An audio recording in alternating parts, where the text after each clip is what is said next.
So today we'll talk about Reklaim's third quarter results so we can get a better sense of this business. Now, first, before we start, if you don't know this company, if you don't know this stock, Reklaim, I suggest you watch this video here first so you can have an idea of what this company does. And secondly, as always, nothing in this video is investment advice, okay? But anyway, we'll start today with the income statement, and here I will focus not on the individual quarter, but on the last 9 months. So the income statement and the cash flow statement match. So as we see here, revenue went up 22.5% from 2.7 million to 3.3 million, while gross margin expanded from 77.5% in 2023 to 81.2% in 2024, considering the last 9 months. Now, if we look at the individual quarters, we will see that revenue has grown 60.9%,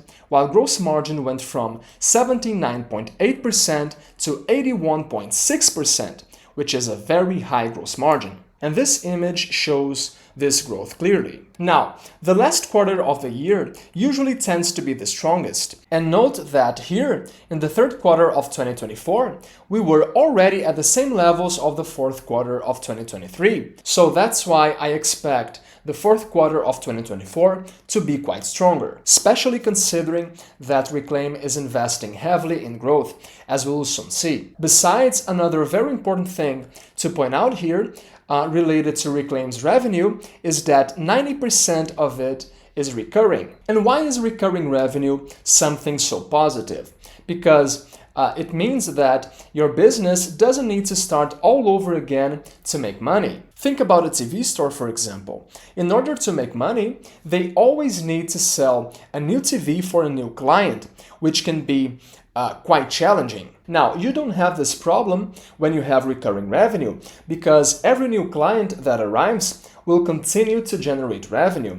So it becomes easier and safer to grow. That's why companies with recurring revenue are traded at higher multiples, because their revenue has more quality. Now, moving on to the operating expenses, they increased 37%, much more than what revenue increased, and same thing in the quarterly basis, where operating expenses have grown about 30%. And of course, I don't like to see expenses going up, right? But let's try to understand what happened here in more details. So G&A expenses increased by 7% over the last 9 months. However, in the quarterly basis, they went down. Research and development also went up due to new hiring, according to the company. But at the end of the day, operating expenses went up mainly because of the costs associated with selling and business development, which went up 152% from $362,000 in 2023 to $915,000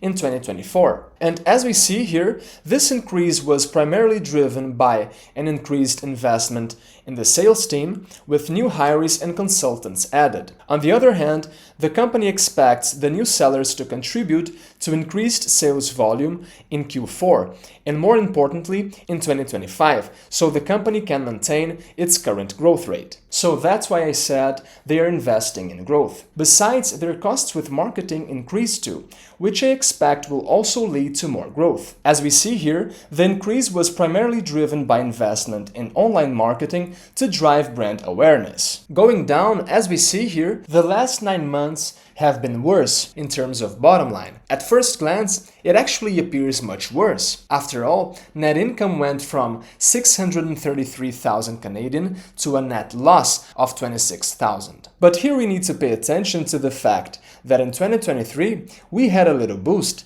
which helped increase net income by 526,000 Canadian. This happened because, as we read here, the other income relates to a gain on reversal of accounts payable consisting of 526,000, which the company's management reached a successful agreement with a former vendor. These amounts were previously expensed in cost of services. So if we excluded this extra income we had, we would have ended the 9 months of 2023 with a net income of about 100,000. So this drop in the company's profitability doesn't mean that the company's operations suddenly got a lot worse. It's not that. That happened because, first, as we've seen, in 2023, we had that little boost, right? That didn't happen in 2024. And in 2024, the company also increased its spending on growth. However, in the quarterly basis, the company delivered a net income of 260,000 Canadian. So in the quarterly basis, the company is indeed profitable. Now, what do I take from this? From what we are seeing in the income statement? What do I think will happen? Well, first, I think Reklaim will continue to grow at a fast pace because, as we've seen, they've been investing on that, right? Besides, as I've explained to you in the other video, in this business, we have a very strong network effect that will probably help a lot to drive growth for Reklaim. Moreover, Reklaim's business is also very scalable. 90% of its revenue is recurring, which helps a lot. And ultimately, well, Reklaim is facing a completely new market in its very early stages. So there's a lot of space for growth. So that's why I believe that Reklaim will continue to grow. And as this business has a lot of operating leverage, it will come to a point in which all this new revenue will flow directly to the bottom line as profit. Now let's move on to the cash flow statement.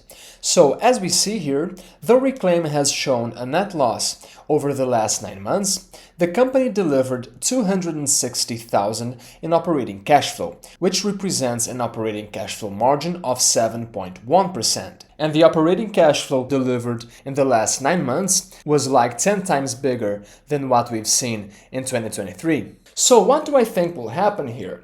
Well, again, as this is a very scalable business, the more Reklaim grows, the more operating leverage it will get. This way, I believe Reklaim's cash margin will continue expanding. Now, Reklaim may have generated cash, but as we see here, almost all the cash the company delivered went to pay down interest on its debt. The debt, in turn, is one of the company's main focus points, as we read here in this piece. The company is focused on reducing the outstanding balance on the secured debenture from 2022. Investors should expect the company to reduce this debt consistently over subsequent quarters. While the company plans to use proceeds from warrants exercised to pay down the outstanding debentures, should warrant holders not exercise, the company will issue more shares to convert debt to equity or look to raise capital to retire this debt. So we will probably see this debt being erased from the company's balance sheet, and this may happen through dilution, as it already happened.